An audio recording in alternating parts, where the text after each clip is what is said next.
మహాగణాధిపతయే నమః. ఓం గురుభ్యో నమః. ఓం శ్రీమాత్రే నమః. పరమేశ్వర స్వరూపమైనటువంటి జ్యోతిష, వాస్తు మరియు ఇతర అనేకమైనటువంటి శాస్త్రములను మనకు అందించినటువంటి మహర్షులకి నమస్కారం. హయగ్రీవ హయగ్రీవ హయగ్రీవేతియో వదేత్తస్య నిస్సరతే వాణి జన్హుకన్యా ప్రవాహవత్. అరుణాం కరుణాతరంగితాక్షీం ధృతపాశాంకుశపుష్పబాణచాపాం అనిమాదిభిరావృతాం మయూకైః అహమిత్యేవ విభావయే భవానీం. శ్రీమాత్రే నమః. ప్రేక్షకులకి ఆ లలితాంబిక అమ్మవారి యొక్క అనుగ్రహం పరిపూర్ణంగా కలగాలని మనస్ఫూర్తిగా కోరుకుంటూ మనం ఈరోజు చెప్పుకోబోయేటువంటి టాపిక్ ఏమిటి అంటే బుధగ్రహము. ఒక్కొక్క గ్రహం గురించి మనం విశేషంగా చెప్పుకుంటూ ఉన్నాం.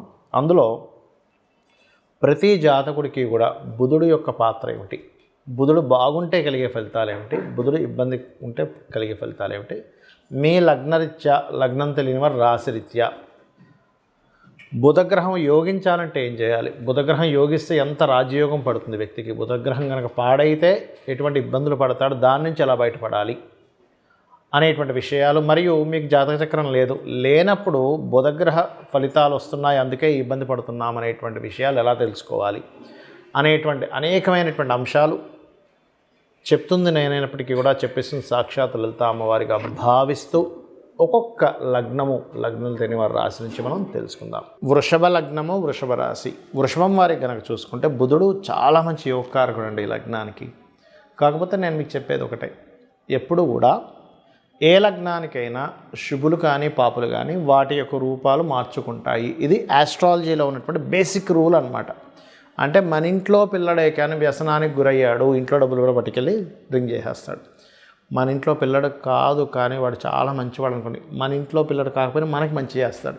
ఇది బేసిక్ రూల్ ఆస్ట్రాలజీలో. PAC అంటారు, ప్లేస్మెంట్, ఆస్పెక్ట్ అండ్ కంజంక్షన్. ఇప్పుడు ఈ బుధుడు ఆలోచన కారకుడు, వాక్కు కారకుడు వృషభ లగ్నానికి. మీకు గనక బుధుడు బాగున్నాడంటే మీరు ఆలోచించే ప్రతిదీ కూడా ధనంగా మారిపోతూ ఉంటుంది. ఇంకోటి ఏంటి, బుధుడికి 5 and 2 కాంబినేషన్ అయినందుకు సంతానం కలిగినప్పటి నుంచి మీకు బుధుడు బాగున్నాడంటే ఒక రేంజ్లోకి వెళ్ళిపోతారు. సంతానం కూడా తొందరగా సెటిల్ అయ్యే యోగాన్ని ఇస్తాడు బుధుడు వృషభ లగ్నానికి. అయితే ఈ బుధుడు లగ్నంలో ఉన్నాడు, మంచి తెలివితేటలు. సహజంగానే వృషభానికి ఏంటంటే ఓపిక ఎక్కువ ఉంటుంది. కాస్త గురువులు ఇంకేదో ఎక్కువ చెప్పాలని ఎక్స్పెక్ట్ చేస్తుంటారు. అంటే గురువు చెప్పేది కూడా ఇంకా ఇండెప్త్గా చెప్పాలి, ఇంకా ఎందుకంటే ఆలోచనలు ఎక్కువ. బుధుడు తెలివితేటలకు కారకుడు కదా, ఎక్కువ లాజిక్స్ ఆలోచిస్తుంటారు. మాస్టర్ చెప్పినటువంటిది ఇలాగది ఇలా చెప్తే బాగున్నా, అలా చెప్తే బాగున్నా ఇంకొంచెం ఎక్కువ ఎక్స్పెక్ట్ చేస్తారు. అది పూర్వజన్మల్లో గురువుకు పూర్వజన్మ కర్మ రావడం వల్ల గురుగ్రహానికి వస్తుంది యాక్చువల్గా వీళ్ళకి. అయితే ఇదే ఇప్పుడు 2లో ఉన్నాడు అనుకోండి, స్కూల్స్ అండ్ కాలేజెస్ రిలేటెడ్ వాటిల్లో బాగా రాణిస్తారండి. ఇదే బుధుడు 2లో ఉంటాయి. లేదా క్రియేటివ్ ఫీల్డ్ ద్వారా డబ్బులు వస్తాయి, గుర్తుపెట్టుకోండి. ఈ బుధుడు కనుక 2లో ఉంటాయి, 2వ అధిపతి 2లో ఉంటాయి. ఇదే బుధుడు 3లో ఉన్నాడు ఉదాహరణకి, అప్పుడేం జరుగుతుంది అంటే ఇక్కడ చూడండి, రియల్ ఎస్టేట్లోనో లేకపోతే మెడికల్ రంగాల్లోనో, ఆరోగ్యాన్ని చెప్పేటువంటి విషయాల్లోనో, ఫార్మా రిలేటెడ్ ఇట్లాంటి వాటి మూలంగా ధనయోగం వస్తుంది. అయితే ఇక్కడ ఏంటంటే ఈ బుధుడు గనక 4వ స్థానంలో ఉన్నట్లయితే ఇక్కడ ధనాధిపతి మీకు 4లో ఉన్నాడు. అంటే గవర్నమెంట్ రిలేటెడ్ ఇట్లాంటి వాటి మూలంగా ధనం ఇస్తాడని అర్థం చేసుకోవాలి. అయితే ఇక్కడ ఒకటే సూత్రం గుర్తుపెట్టుకోండి, ఆయన ఎంత స్ట్రాంగ్గా ఉన్నాడు ఈజ్ మోస్ట్ ఇంపార్టెంట్. పంచమంలో ఉన్నాడు, స్ట్రాంగ్గా ఉన్నాడు, ఎక్కడ పాపగ్రహాల సంబంధం లేదు. వీళ్ళకి షేర్ మార్కెట్లో అద్భుతంగా కలిసి వస్తుంది. అయితే ఇక్కడ రూల్ ఏంటంటే ఒక నీచభంగ రాజయోగం కానీ ఒక విపరీత రాజయోగం కానీ ఉండాలి. 6లో ఉన్నాడు, అప్పుడు డైలీ సర్కిల్ అంటే డైలీ వేజ్ రిలేటెడ్ సంబంధించిన దానిలో చిట్ ఫండ్స్ ఇట్లాంటి వాటిల్లో, ఫైనాన్స్ అట్లాంటి వాటిల్లో డబ్బులు వస్తాయి. బట్ ఇక్కడ ఒకటే రూల్, ఉన్నాడు కానీ ఎలా ఉన్నాడు, స్ట్రాంగ్గా ఉన్నాడా, వీక్గా ఉన్నాడా, పాపకత్తెరలో ఉన్నాడా ఈజ్ మెయిన్ రూల్. 7th హౌస్లో ఉన్నాడు, బంధువర్గంలో వాళ్ళతో ఏదైనా వివాహ యోగం. అయితే ఇక్కడ ఏంటి, వివాహ యోగం అవ్వాలి అంటే 7th లార్డ్ ఎలా ఉన్నాడో చూడాలి. 5th లార్డ్ 7thలో ఉన్నాడు, but 7th lord పాడయ్యాడు, 5th lord ఉన్నాడు కనుక పాడైతే ప్రేమించడం జరుగుతుంది కానీ వివాహం వరకు వెళ్ళడం జరగదు. చాలామంది చూస్తుంటాం, చూసారా, ఇష్టపడ్డామండి కానీ అక్కడ మ్యారేజ్ అనేటువంటిది అవ్వట్లేదు అంటూ ఉంటారు. అట్లా అనమాట. ఇప్పుడు 8thలో ఉన్నాడు అనుకోండి, ఇప్పుడు మీకు 2nd ఉన్న, 5thలో ఉన్న, 8thలో ఉన్న దాని కండిషన్ బాగుంటే షేర్ మార్కెట్.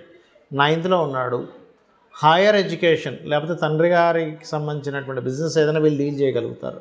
10th హౌస్లో ఉన్నాడు అనుకోండి ఉదాహరణకి, అప్పుడు ఏంటంటే క్రియేటివ్ ఫీల్డ్స్లో బాగా రాణించడం. 11th హౌస్లో ఉన్నాడు, నీచపడతాడు ఇక్కడ. కాకపోతే అయితే ఇక్కడ నీచపడ్డప్పుడు ఏంటంటే ఫస్ట్ ఆఫ్ ఆల్ ఇది నీచభంగ రాజయోగం జరిగితే ఇంక తిరుగులేని యోగం ఇస్తుంది.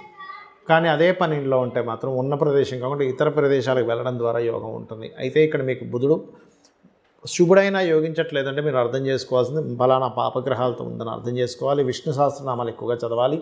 ఏ పాపగ్రహాల ద్వారా అస్తంగత్వం అయిందో దానికి సంబంధించిన రెమెడీస్ చేసుకోవాలి, బాగుంటుంది. చాలామందికి జాతకాలు ఉండవు, అంటే వాళ్ళు పుట్టినప్పుడు వాళ్ళ జన్మజాతకం రాయరు. అలాంటప్పుడు ఎలాగ ఈ బుధగ్రహ ప్రభావం వారి మీద పడుతుందని ఎలా గుర్తించాలి? చాలామంది ఏమనుకుంటారంటే ఏ ప్రాబ్లం వచ్చినా ఏలినాడు శని నడుస్తుందండి, అర్ధాష్టమి శని నడుస్తుందండి, అష్టమి శని నడుస్తుందండి, మాకు కాలసర్ప దోషం ఉంది అందుకే పని అవ్వట్లేదు అనుకుంటారు. కాదు, మీరు బాగా అర్థం చేసుకోండి. మన మనిషి జీవితంలో ఒక హెల్త్ ఇష్యూ వచ్చిందంటే దానికి 1000 కారణాలు ఎలా ఉంటాయో, ఒక జాతకుడికి ఒక ఇబ్బంది వచ్చిందంటే దానికి ఈ 9 గ్రహాలు, 27 నక్షత్రాలు, ఈ 12 భావాల్లోనే మొత్తం దాగి ఉంటుంది, గుర్తుపెట్టుకోండి. అక్కడ నుంచే మనం ప్రాబ్లంకి ఐడెంటిఫై చేసి సొల్యూషన్ తీసుకురావచ్చు. ఒకటే గుర్తుపెట్టుకోండి, ఎక్కువ మిస్కమ్యూనికేషన్స్ అవుతున్నాయండి, బుధుడు కారణం. అంటే మీ జన్మజాతకంలో పాస్ట్ లైఫ్లో మీరు ఏదో మిస్కమ్యూనికేట్ చేశారు వేరే వాళ్ళతో, అది ఈ జన్మలో ఈ కర్మ రూపంలో వస్తుంది. లేదండి నేను ఎక్కువ అప్పుల పాలవుతున్నాడు, ఒక వ్యక్తి అప్పుల పాలవుతున్నారంటే 6వ స్థానాధిపతి పాడవడం, కానీ బుధుడు మెయిన్గా ఎక్కువ పాత్ర ఉంటుంది because of natural 6th lord కాబట్టి. మరొక విషయం ఏంటంటే చర్మ సంబంధించిన ఇబ్బందులు వస్తున్నాయి, నరాలకు సంబంధించిన ఇబ్బందులు వస్తున్నాయి, బంధువర్గం వాళ్ళ ద్వారానే ఎక్కువ ఇబ్బంది వస్తుంది అంటే బుధుడే కారణం. అంటే బుధుడు కారణం అంటే ఇన్ సెన్స్ బుధుడే మేము ఇదేం పగబట్టి చేయట్లేదు ఆ పని. ఇక్కడ ఏంటంటే పాస్ట్ లైఫ్లో పోయిన జన్మలో వీళ్ళు కృతజన్మలో చేసినటువంటి బుధ సంబంధించిన కర్మ, అంటే బంధువర్గం వారినే మీరు ఇబ్బంది పెట్టారు, ఆ రూపంలో వస్తుంది. అది మీరు నేను అందరం సమానమే, కర్మకి ఎవ్వరూ కూడా తప్పించుకోలేరు కర్మని. అయితే ఇక్కడ మధ్యవర్తిత్వంగా ఉండడం, ఎవరో ఫ్రెండ్కి ఏదో మనీ కావాలంటే మీరెళ్ళి సంతకం పెట్టడం, ఇట్లాంటి వల్ల కూడా ఇరుక్కుంటాడు మనిషి ఈ బుధుడు యొక్క ప్రభావం ఎక్కువగా ఉన్నప్పుడు. అయితే ఒకటే గుర్తుపెట్టుకోవాలి, సరే తెలుసో తెలియకో పూర్వజన్మ కర్మలో అజ్ఞానంలోనో లేకపోతే ఆశతోనో ఒక తప్పు చేశాం, ఈ జన్మలో జన్మించినప్పుడు ఈ గ్రహ ప్రభావం పోవాలంటే ఏం చేయాలి అంటే ఒకటే గుర్తుపెట్టుకోండి, ఈ గ్రహ ప్రభావం ఎప్పుడు పెరుగుతుంది అంటే ఎక్కువ గాసిప్స్ వింటూ అసలు అది నిజమా అబద్ధమా అని చెప్పి మనం తెలుసుకోకుండా మనకు తెలిసిన ఒక ఇన్ఫర్మేషన్ స్ప్రెడ్ చేస్తాం తెలియకుండా. ఎవరో చెప్పారు ఏమండి వాళ్ళిద్దరు ఇట్లా చేస్తున్నారు తెలుసా అని, అది నిజమా అబద్ధమా అసలు మనం ఏమీ తెలుసుకోం, అవునా అని చెప్పి నమ్మి ఇంకోటి చెప్తాం. అది చాలా పెద్ద దోషం. దాన్ని మించినటువంటి దోషం మరొకటి లేదు, గుర్తుపెట్టుకోండి. కానీ ఇదే బుధుడు బాగున్నాడు అనుకోండి, వ్యాపారంలో టాప్ పొజిషన్లోకి తీసుకెళ్తాడు. నేను దాదాపుగా ఒక 5000 జాతకాలు టాప్, అంటే ఒక బిజినెస్లో ఇంకా ఒక రేంజ్లోకి వెళ్ళిన జాతకాలు చూసినప్పుడు వాళ్ళందరి జాతకాల్లో నేను చూసింది ఏంటంటే బుధుడు బాగున్నాడు. బుధగ్రహం బాగున్నప్పుడు ఏంటంటే స్పాంటేనియస్గా అప్పటికప్పుడు డబ్బులు, అంటే విపరీతంగా ఫైనాన్స్ రావడం. బుధుడు షేర్ మార్కెట్కి కూడా కారకుడండి. బుధగ్రహం బాగుంటే షేర్స్లో విపరీతంగా రాణిస్తారు, కోట్లు సంపాదిస్తారు. అదే బుధుడు మల్టిపుల్ ధనయోగాలకు కారకుడు. అంటే ఈ వ్యక్తి ఏమీ చేయడు, రకరకాల వాటిల్లో ఇన్వెస్ట్మెంట్ చేసుకుంటూ వెళ్ళిపోతాడు. ఫ్రెండ్ ఒక బిజినెస్ పెడితే ఆయనకి డబ్బులు ఇస్తాడు, ఇంకో ఇస్తాడు. బుధుడు బాగుంటే ఈ వ్యక్తి కేవలం మనీ ఇన్వెస్ట్మెంట్ చేసుకుంటూ వెళ్తుంటే అక్కడి నుంచి ఆటోమేటిక్గా డబ్బులు వస్తూ ఉంటాయి. ఇది బుధగ్రహం యొక్క బలం.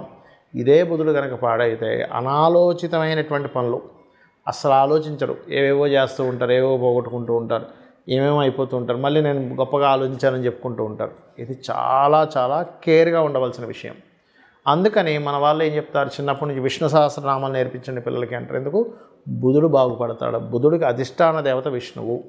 లేదంటే నాకు నోరు తిరగదు అని అనుకుంటే కనీసం ఓం నమో నారాయణాయ అనే నామం చేసుకోవచ్చు. లేదు, గోవుకి వెళ్ళి చక్కగా గోంగూర తినిపించడం ద్వారా, పెసలు దానం ఇవ్వడం ద్వారా, 1 కేజీ పెసలు, గ్రీన్ కలర్ వస్త్రం దానం ఇవ్వడం ద్వారా, గృహంలో బుధగ్రహానికి స్థానం ఉత్తర దిశ అంటారు. ఉత్తరంలో మీరు కనుక ఏదైనా ఎల్లో కలర్ కానీ లేకపోతే మన రెడ్ కలర్, పింక్ కలర్స్ ఇట్లాంటివి ఉత్తరంలో వేస్తే కూడా బుధగ్రహ ప్రభావం నెగిటివ్గా పనిచేస్తూ ఉంటుంది. ఉత్తరంలో ఎప్పుడు కూడా వైట్ కలర్ ఉండాలి, గుర్తుపెట్టుకోండి. ఎంత వైట్ కలర్ ఉంటే ఉత్తరం వైపు మీకంత ఫైనాన్షియల్ గ్రోత్ పెరుగుతూ ఉంటుంది. కాబట్టి మీరు ఒకటే గుర్తుపెట్టుకోండి, బుధుడు మీ జన్మజాతకంలో పాపగ్రహాల మధ్యన ఉన్నాడు అంటే 3 విషయాలు ముఖ్యంగా గుర్తుపెట్టుకోవాలి. అప్పుల జోలికి వెళ్ళొద్దు, అప్పులు ఇవ్వడం కావచ్చు, తీసుకోవడం కావచ్చు, వెళ్ళొద్దు. రెండవది, గాసిప్స్ని నమ్మి ఏ పనులు చేయొద్దు, గాసిప్స్ని స్ప్రెడ్ చేయకూడదు. అంటే వీళ్ళనే కదా ఎవరు కూడా స్ప్రెడ్ చేయకూడదు. మీకు తెలుసో తెలియదో ఎవరికి తెలుసు, ఇవాళ రేపు ఛానల్లో వచ్చేసినట్టు నిజం అనుకుంటే అట్లా ఆ ఛానల్లో ఏదో ఒక వార్త వేయాలని వేయచ్చు, వాళ్ళకి రాంగ్ ఇన్ఫర్మేషన్ రావచ్చు, చెప్పలేం కదా. అదేవిధంగా మరొకటి ఏంటంటే బంధువర్గంతో రెస్పెక్ట్ఫుల్గా ఉండండి. బంధువర్గంతో ఎవరైతే రెస్పెక్ట్ఫుల్గా ఉండరో, అనవసరమైన గాసిప్స్ స్ప్రెడ్ చేస్తూ ఉంటారో వాళ్ళందరికీ కూడా నెక్స్ట్ జన్మల్లో బుధగ్రహం బాగోదు, దానివల్ల ఎక్కువ ఇబ్బంది పడతారు. అన్ని ప్లానెట్స్ కంటే most powerful and dangerous planet కూడా బుధుడే. కాబట్టి ఈ బుధగ్రహ అనుగ్రహాన్ని మీరు పరిపూర్ణంగా పొందాలని విష్ణు సహస్రనామాలు, లలితా సహస్రనామాలు, అందులో ముఖ్యంగా ఇంకా మీకు బుధగ్రహ ప్రభావం ఇంకా బాగుండాలంటే లలితా సహస్రనామాలో ఒక మంత్రం ఉంటుంది, ఓం కర్పూర వీటి కామోద సమాకర్ష దిగంతరాయే నమః. ఇది చేయండి, అన్ని విధాలా బాగుంటుంది. శ్రీమాత్రే నమః.